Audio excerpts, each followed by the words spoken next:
उद्योजक बनूया। कोकणातील तरुण तरुणी महिलांसाठी लक्ष्मी ॲग्रो फार्म घेऊन आलेत व्यावसायिक बनण्याची सुवर्ण संधी। लक्ष्मी ॲग्रो फार्म व्यवसाय प्रशिक्षण केंद्र, कुक्कुटपालन, शेळीपालन, दुग्ध व्यवसायांसह महिलांकरिता विविध व्यवसाय प्रशिक्षण, 1 महिन्याचा प्रशिक्षण वर्ग, निसर्गरम्य जागेत व्यवसाय प्रशिक्षण केंद्र, केंद्र शासनाच्या मान्यतेचं मिळणार प्रमाणपत्र, एकाच छताखाली विविध व्यवसायांचं मिळणार प्रशिक्षण। चला तर मग आजच आपला प्रवेश निश्चित करूया। अधिक माहितीसाठी संपर्क संतोष बोडके 9921 237811 9021 7613 57 आणि 9322 69 63 81। नारायण राणेंच्या प्रचारासाठी कोकणात आलेल्या अमित शहांनी उद्धव ठाकरेंवर जोरदार हल्लाबोल केलाय। केवळ मुख्यमंत्री बनण्यासाठी बाळासाहेबांचे त्यांनी विचार सोडले। नारायण राणे, एकनाथ शिंदे, राज ठाकरे हे बाळासाहेबांचे खरे वारसदार आहेत। तसेच नारायण राणेंना मोठ्या मताधिक्याने निवडून देण्याचं आवाहनही त्यांनी केलंय। मित्रों, मेरा सौभाग्य है कि आज कोंकण सिंधु दुर्ग की इस भूमि पर, रत्नागिरी सिंधु दुर्ग की इस भूमि पर मैं आप लोगों के सामने खड़ा हूं। ऐतिहासिक सिंधु दुर्ग किला जो आज भी पूरी दुनिया को हिंदवी स्वराज की याद दिलाता है, वो यहीं पर स्थित है। यहीं पर से शिवाजी महाराज ने न केवल दिल्ली तक, दिल्ली से बाहर भी पूरे समंदर को हिंदुत्व की स्थापना के लिए वर्चस्व लाने का काम शिवाजी महाराज ने किया था। भाइयों बहनों, ये रत्नागिरी तिलक महाराज का भी जन्मभूमि है। लोकमान्य बाल गंगाधर तिलक जी ने शिवाजी के बाद पहली बार कहा कि स्वराज मेरा जन्मसिद्ध अधिकार है, और अंग्रेजों को ललकारने का काम तिलक महाराज ने किया। यही भूमि है जहां 2 साल वीर सावरकर ने जेल में बिताए, और उसके बाद में 13 साल तक रत्नागिरी में रहकर हिंदुत्व की अलग सावरकर जी जगाते रहे। और यही भूमि है जहां 2 भारत रत्न बाहर आए हैं, श्री पीवी काणे और धोंडो केशव कर्वे जी। ये दोनों ने भारत में इस भूमि को बहुत सम्मान दिलाने का काम किया है। भाइयों बहनों, मैं आज रत्नागिरी सिंधु दुर्ग में आया हूं, तब मैं इतना कहना चाहता हूं कि आज क्या ये नकली सेना के अध्यक्ष उद्धव ठाकरे वीर सावरकर जी का नाम अपने भाषण में लेने का हिम्मत कर सकते हैं क्या?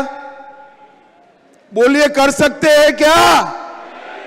अगर सावरकर का नाम लेने से शर्म आती है तो काय की शिवसेना के अध्यक्ष उद्धव जी आप नकली शिवसेना चला रहे हो? असली शिवसेना एकनाथ शिंदे के साथ। भाई और बहनों, ये चुनाव जो है मोदी जी को तीसरी बार प्रधानमंत्री बनाने का चुनाव। श्रीमान राणे के सामने कमल के निशान पर आप बटन दबाएंगे और राणे जी को वोट दोगे, एक एक वोट मोदी जी को तीसरी बार प्रधानमंत्री बनाने का काम है। भाई और बहनों, मोदी जी को तीसरी बार प्रधानमंत्री बनाने का मत है, मतलब है देश को समृद्ध करना। मोदी जी 10 साल से मनमोहन सिंह 11वें नंबर पे हमारे अर्थतंत्र को छोड़कर गए थे, मोदी जी 5वें नंबर पर लाए। मैं आज एक मोदी गारंटी बताकर जाता हूं, आप तीसरी बार प्रधानमंत्री बना दो, भारत के अर्थतंत्र को संसार में तीसरे नंबर पर मिले। भाइयों बहनों, मोदी जी को प्रधानमंत्री बनाने का मतलब है देश को सुरक्षित बनाना। मुझे बताओ रत्नागिरी सिंधुदुर्ग वालों, ये कश्मीर जो है हमारा है या नहीं है? जोर से बोलो, है या नहीं है? कश्मीर हमारा है, मगर एक खरगे साहब कहते हैं राजस्थान और महाराष्ट्र वालों का कश्मीर से क्या लेन देन। अरे खरगे साहब, आप 80 पार की आयु पार कर गए, मगर रत्नागिरी सिंधुदुर्ग वाले को जान नहीं पाए। रत्नागिरी सिंधुदुर्ग का बच्चा बच्चा कश्मीर के लिए अपनी जान दे सकता है, जान दे सकता। भाई और बहनों, मुझे बताइए, कश्मीर से धारा 370 हटनी चाहिए थी या नहीं हटनी चाहिए थी? जोर से बोलिए, हटनी चाहिए थी या नहीं हटनी चाहिए थी? 70 साल से इस Sharad Pawar and company, Congress and company, जिनकी गोदी में उद्धव जी बैठे हैं, वो 70 साल से धारा 370 को एक अनाथ बच्चे की तरह गोद में बिठाकर खिलाते थे। आपने मोदी जी को दूसरी बार प्रधानमंत्री बनाया। 5 अगस्त 2019 को मोदी जी ने धारा 370 को समाप्त कर दिया और कश्मीर हमेशा के लिए भारत के साथ। उस वक्त मैं उद्धव जी को पूछना चाहता हूं, आप जिनके साथ मुख्यमंत्री बनने के लिए जिनकी चरण में पड़े, जिनके पैर में पड़े, वो कांग्रेस पार्टी और शरद पवार क्या कर रहे थे? वो कांग्रेस पार्टी और शरद पवार धारा 370 हटाने का विरोध कर रहे थे। भाई और बहनों, राहुल बाबा पार्लियामेंट में खड़े हुए और उन्होंने कहा 370 मत हटाइए। मैंने कहा क्यों ना हटाए? तो उन्होंने कहा कश्मीर में खून की नदियां बह जाएगी। अरे राहुल बाबा, 5 साल हो गए, खून की नदियां छोड़ो, किसी की कंकर चलाने की हिम्मत नहीं है। कंकर चलाने, ये नरेंद्र मोदी सरकार है। कश्मीर के अंदर लाल चौक पर जाना दुष्कर था, आज लाल चौक पर कृष्ण जन्माष्टमी का जुलूस आन बान और शान के साथ निकल रहा है।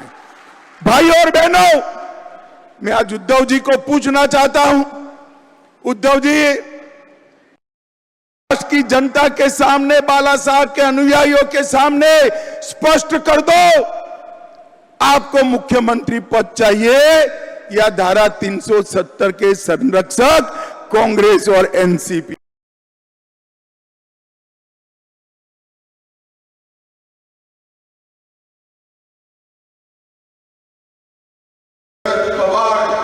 राहुल गांधी के शरण में जाए वो महाराष्ट्र का गौरव नहीं संभाल सकते, महाराष्ट्र का गौरव नहीं।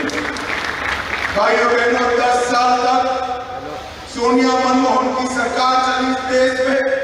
आए दिन पाकिस्तान से आलिया, मालिया, जमालिया घुस जाते थे, बम धमाके करते थे, चले जाते थे। मौनी बाबा मनमोहन सिंह मौन लगाकर दिल्ली में बैठे रहे, क्योंकि उनकी वोट बैंक की उनको चिंता थी। वोट बैंक की, उनकी वोट बैंक कौन है मालूम है ना आपको? मालूम है या नहीं है? कांग्रेस की वोट बैंक कौन है मालूम है या नहीं है? भाइयों बहनों, आपने मोदी जी को 14 में प्रधानमंत्री बनाया। उरी और पुलवामा में पाकिस्तान के आतंकवादियों ने हमला किया। 10 ही दिन में मोदी जी ने सर्जिकल स्ट्राइक, एयर स्ट्राइक कर पाकिस्तान के घर में घुसकर आतंकवादियों का सफाया करने का काम। अभी अभी छत्तीसगढ़ में भाजपा सरकार बनी, 29 नक्सलवादी मारे गए। ये कांग्रेस पार्टी कहती है ये फेक एनकाउंटर है। अरे शर्म करो राहुल बाबा, शर्म करो। जिस नक्सलियों ने सैकड़ों लोगों की जान ली, उनकी बचाव करते हो। और उद्धव जी, वो राहुल बाबा के शरण में बैठे हैं। भाई और बहनों, मुझे बताओ, अयोध्या में राम मंदिर बनना चाहिए था या नहीं बनना चाहिए? अरे जोर से बोलो, बनना चाहिए था या नहीं बनना चाहिए था? कांग्रेस पार्टी, शरद पवार 70 साल तक राम मंदिर के प्रश्न को लटकाते रहे, अटकाते रहे, भटकाते रहे। मोदी जी को आपने दूसरी बार प्रधानमंत्री बनाया। मोदी जी ने एक 5 ही साल में केस भी जीता, भूमि पूजन भी किया और 22 जनवरी को प्राण प्रतिष्ठा कर कर जय श्री राम कर दिया। भाई और बहनों, मैं उद्धव ठाकरे को बता सकता हूं, पूछ सकता हूं और पूछना भी चाहता हूं, क्या उद्धव ठाकरे जी मुंबई में सभा कर कर कह सकते हैं अयोध्या में राम मंदिर बना वो अच्छा हुआ? पूछ सकते हैं क्या? नहीं पूछ सकते, क्योंकि उनकी वोट बैंक भी अब कांग्रेस की वोट बैंक हो गई है। आप उनकी वोट बैंक नहीं हो भाई। उन्होंने राम मंदिर को अटकाने वालों के साथ मुख्यमंत्री बनने के लिए समाधान करने का काम उद्धव ठाकरे जी ने किया। भाई और बहनों, ट्रिपल तलाक हटाना चाहिए या नहीं हटाना चाहिए? जोर से बोलिए, हटाना चाहिए नहीं हटाना चाहिए? मैं उद्धव जी को चैलेंज कर कर जाता हूं। उद्धव जी कल प्रेस कर कर बोल दो, मोदी जी ने ट्रिपल तलाक हटाया वो अच्छा किया। वो नहीं बोल पाएंगे। मुझे बताओ भाइयों बहनों, बम धमाका करने वाले PFI पर बैन लगाना चाहिए या नहीं लगाना चाहिए? जोर से बोलो, लगाना चाहिए नहीं लगाना चाहिए? क्या उद्धव ठाकरे कह सकते हैं कि PFI पर बैन लगाए अच्छा हुआ? वो नहीं कह सकते। अरे अब तो दिन आ गए हैं वो जय शिवाजी जय भवानी का नारा लगाते हुए भी डरते हैं। भाइयों बहनों, मोदी जी ने धारा 370 को हटाया, राम मंदिर का मार्ग प्रशस्त किया, PFI पर बैन लगाया और ट्रिपल तलाक समाप्त किया और देश में यूनिफॉर्म सिविल कोड लाकर मुस्लिम पर्सनल लॉ को समाप्त करने का काम नरेंद्र मोदी जी ने किया। अभी सिर्फ उत्तराखंड में आया है, मोदी जी ने संकल्प पत्र में घोषणा की है कि मोदी जी को तीसरी बार प्रधानमंत्री बना दो। पूरे देश भर में UCC लाने का काम और मुस्लिम पर्सनल लॉ समाप्त करने का काम नरेंद्र मोदी जी। और भाइयों बहनों, कांग्रेस पार्टी ने अपने एजेंडा में कहा है हम ट्रिपल तलाक को वापस लाएंगे, 370 को वापस लाएंगे, पर्सनल लॉ वापस लाएंगे। अब उद्धव जी कांग्रेस पार्टी के घोषणा पत्र के साथ आप सहमत हो या नहीं हो? बताओ, आप जवाब दीजिएगा उद्धव जी, मौन मत हो जाइएगा। रत्नागिरी सिंधुदुर्ग नहीं, पूरे महाराष्ट्र की जनता आपसे जानना चाहती है कि आप ट्रिपल तलाक के समर्थक हो या हटाओगे? मुस्लिम पर्सनल लॉ के समर्थक हो या हटाना चाहते हो?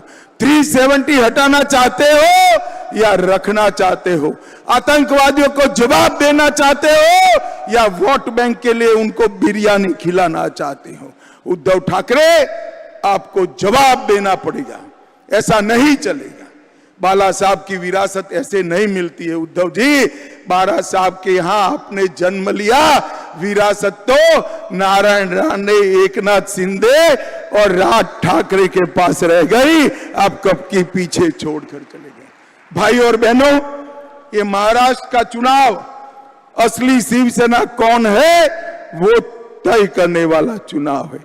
भाइयों बहनों, एक प्रकार से ये इंडी अलायंस जो है एक प्रकार से औरंगजेब फैन क्लब बन गई।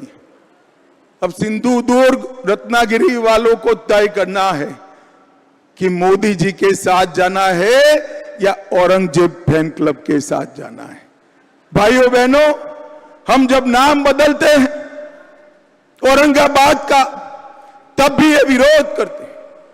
और उद्धव जी, मैं बताना चाहता हूं, ये नाम संभाजी महाराज के नाम से आपके स्वर्गीय पूज्य पिताजी श्रद्धेय बाला साहब ठाकरे जी ने रखा था, जिनको भाजपा शिवसेना सरकार ने जमीन पर उतारा।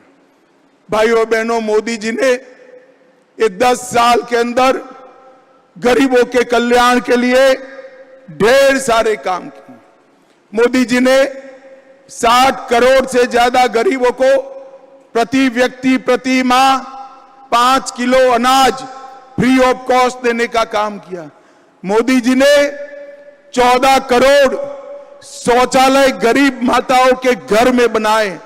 मोदी जी ने 11 करोड़ गरीब माताओं को गैस का सिलेंडर दिया, 3 करोड़ गरीबों को घर दिया और इसके साथ साथ 60 करोड़ लोगों को 5 लाख तक का पूरा स्वास्थ्य का खर्चा मुफ्त में देने का काम नरेंद्र मोदी जी ने किया।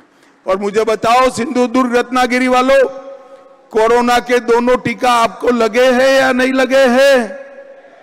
हाथ ऊपर करके बताओ, लगे हैं या नहीं लगे हैं? किसी को 25 पैसा भी देना पड़ा है क्या? मोदी जी ने 130 करोड़ लोगों को कॉफी पिलाकर मुफ्त में 2 टीके लगाकर देश को कोरोना से सुरक्षित करने का काम हमारे नेता नरेंद्र मोदी ने किया। और भाई और बहनों, उस वक्त राहुल बाबा क्या कहते थे? राहुल बाबा कहते थे टीका मत लगाइयो, ये मोदी टीका है। ये तो अच्छा है कि रत्नागिरी सिंधुदुर्ग वाले उनकी सुनते नहीं है, देश में कोई सुनता नहीं है।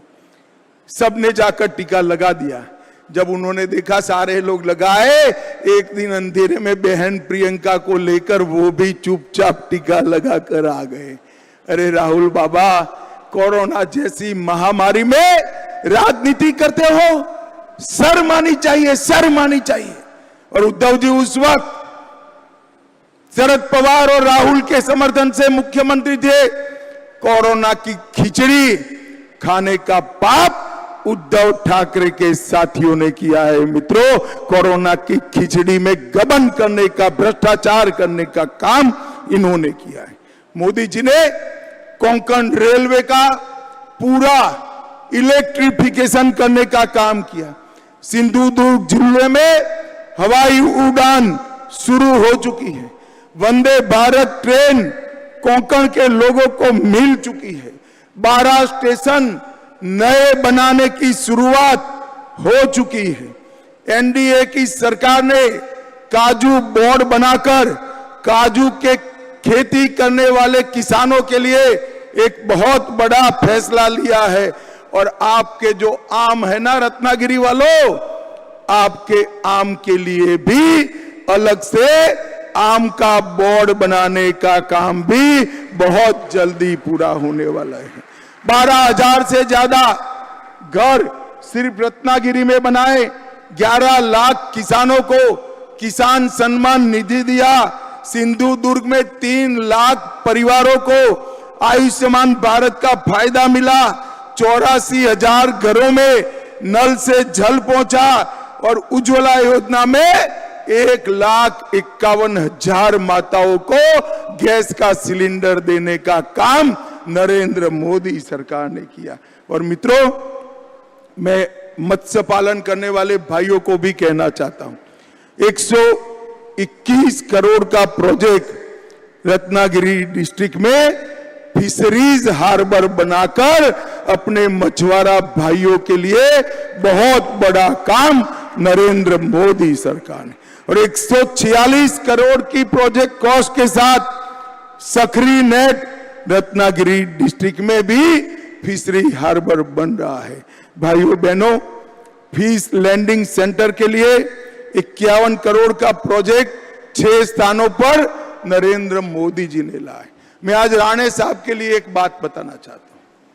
राणे साहब के मंत्रालय में, उनके नेतृत्व में, मोदी जी के मार्गदर्शन में विश्वकर्मा भाइयों के लिए 13,000 करोड़ का प्रोजेक्ट नरेंद्र मोदी जी ने चालू। मैं मेरे मत क्षेत्र की बात करता हूं। सुथार हो, लुहार हो, मछुआरा हो, सुनार हो, जूते बनाने वाला मोची हो, इस प्रकार के 20 काम करने वाली छोटी छोटी जातियों को ट्रेनिंग भी दिया, साधन भी दिए और 13,000 करोड़ का लोन विदाउट गारंटी दिया। विदाउट गारंटी नहीं दिया, उसका एक बड़ा आदमी गारंटर है।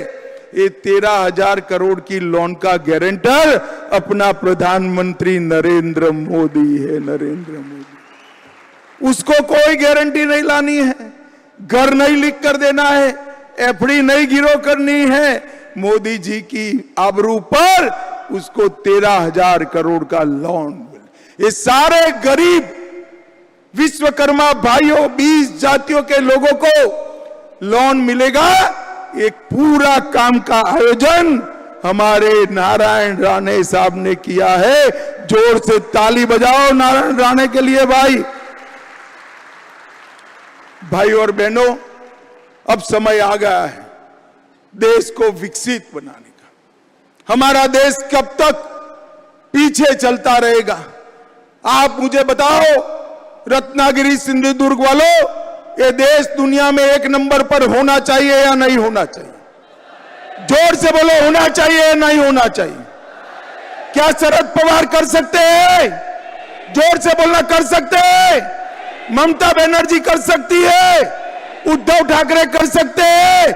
स्टालिन कर सकते हैं? अरे राहुल बाबा कर सकते हैं क्या? अरे हंस क्यों पड़ते हो यार, वो भी एक नेता है। भाइयों, मैंने तो कई बार सोचता हूं, इसमें से प्रधानमंत्री का प्रत्याशी कौन है? भगवान न करे, ऐसा होने वाला नहीं है, मगर इनके हाथ में अगर अधिकार आ गया तो प्रधानमंत्री कौन बनेगा? अभी अभी उनके एक बड़े नेता जो जॉकर टाइप के हैं, उनको पूछा कि कौन बनेगा, तो उसने कहा बारी बारी सभी लोग 1-1 साल बन जाएंगे। मजाक रखा है क्या? इस तरह से देश नहीं चलते। इस देश ने अस्थिर सरकारों का दर्द भोगा है। मुझे बताइए भाइयों बहनों, ये बारी बारी प्रधानमंत्री बनाने वाली इंडिया अलायंस आई और कोरोना जैसी महामारी हुई तो कौन देश संभालेगा? भारत के मतदाताओं को मालूम होना चाहिए कि पूर्ण बहुमत की सरकार चाहिए, एक मजबूत नेतृत्व चाहिए। 23 साल से शासन करने के बाद भी जिस पर 25 पैसे का आरोप नहीं है, ऐसा प्रामाणिक नरेंद्र मोदी चाहिए। 23 साल तक सीएम और प्रधानमंत्री रहने के बाद भी, 23 साल प्रधानमंत्री रहने के बाद भी एक दिन छुट्टी न ले, ऐसा प्रधानमंत्री नरेंद्र मोदी चाहिए। भाइयों, ये 12 लाख करोड़ के घपले घोटाले भ्रष्टाचार करने वाला इंडिया अलायंस देश को नहीं संभाल सकता। थोड़ी गर्मी बढ़ते ही थाईलैंड में छुट्टी मनाने जाने वाले राहुल गांधी देश को नहीं संभाल सकते। मित्रों, मैं आज आपको विश्वास के साथ कहने आया हूं, इस देश को नंबर 1 पर कोई ले जा सकते हैं तो मेरे और आपके नेता नरेंद्र मोदी ले जा सकते। भाइयों बहनों, महाराष्ट्र के विकास के लिए मोदी जी समर्पित। मैं आज शरद राव जी को पूछना चाहता, शरद पवार साहब बताइए, आप 10 साल यूपीए में रसूखदार मंत्री थे, 10 साल में यूपीए ने महाराष्ट्र के लिए क्या किया? मेरा गला बैठ गया। मैं विदर्भ में भी पूछ कर आया, पुणे में भी पूछ कर आया, जवाब नहीं देते। मगर मैं तो बनिया हूं भाई, पाई पाई का हिसाब लेकर आया हूं। देना चाहिए नहीं देना चाहिए हिसाब? भाई जरा जोर से बोलो, देना चाहिए नहीं देना चाहिए? इन लोगों ने 10 साल में सिर्फ महाराष्ट्र को 1,91,000 करोड़ दिया था। कितना दिया था? 1,91,000 करोड़। मोदी जी ने ये 10 साल में 10,80,000 करोड़ रुपया देने का काम। ढेर सारे इंफ्रास्ट्रक्चर के प्रोजेक्ट मोदी जी ने महाराष्ट्र में दिए हैं। और मैं आपको बताना चाहता हूं, हमारे देवेंद्र फडणवीस ने इन्वेस्टमेंट में भारत में महाराष्ट्र को नंबर 1 बनाने का काम किया है। नंबर 1 बने। माताओं, भाइयों, बहनों, ये लोग देश का विकास नहीं कर सकते, महाराष्ट्र का विकास नहीं कर सकते, देश को सुरक्षित नहीं रख सकते, देश को एक नहीं रख सकते, देश की समस्याओं का समाधान नहीं कर सकते, हिंदुओं के सम्मान के लिए ये कुछ नहीं कर सकते। मैं आपको बताना चाहता हूं, मैं देश में जहां जहां जाता हूं, सभा होने के बाद सब कार्यकर्ता खड़े होते हैं, वो कहते हैं कि हमारे सांसद को मंत्री बनाना भाई। स्वाभाविक रूप से कहते हैं, मगर मोदी जी ने आपको तो बना बनाया मंत्री यहां पर भेज दिया है, रेडीमेड मंत्री भी आए। राणे साहब ने उद्धव जी की दादागिरी के सामने बड़ा संघर्ष किया है, मित्रों, संघर्ष किया है। और राणे साहब अब भारतीय जनता पार्टी में हैं। रत्नागिरी को बहुत बड़ा चेहरा भारतीय जनता पार्टी ने दिया है। मेरा आप सबसे करबद्ध निवेदन है, राणे साहब को उनके राजनीतिक कद के हिसाब से प्रचंड बहुमत से जिताने का काम करिए और मोदी जी के हाथ मजबूत करिए। मुझे बताओ भाइयों बहनों, कमल के निशान पर बटन दबाएंगे क्या? अरे जोर से बोलो, ऐसे क्या बोलते हो, बड़ी दूर से आया हूं मैं। बटन दबाएंगे कमल के निशान पर, नारायण राणे जी को जिताएंगे, 400 पार करेंगे, मोदी जी को तीसरी बार प्रधानमंत्री बनाएंगे। तो मेरे साथ दोनों हाथ उठाइए, उठाइए दोनों हाथ, विजय के संकल्प की मुट्ठी भींच कर बोलिए, जय श्री राम, जय जय श्री राम, वंदे वंदे। आप सभी का बहुत बहुत धन्यवाद, प्रणाम, नमस्कार। बोला छत्र। आमचे दिवसभरातले सर्व अपडेट्स, ताज्या घडामोडी आणि थेट लाईव्ह पाहण्यासाठी सबस्क्राईब करा, लाईक करा कोकणचं नंबर 1 महा चॅनल कोकण 7 लाईव्हचं YouTube चॅनल।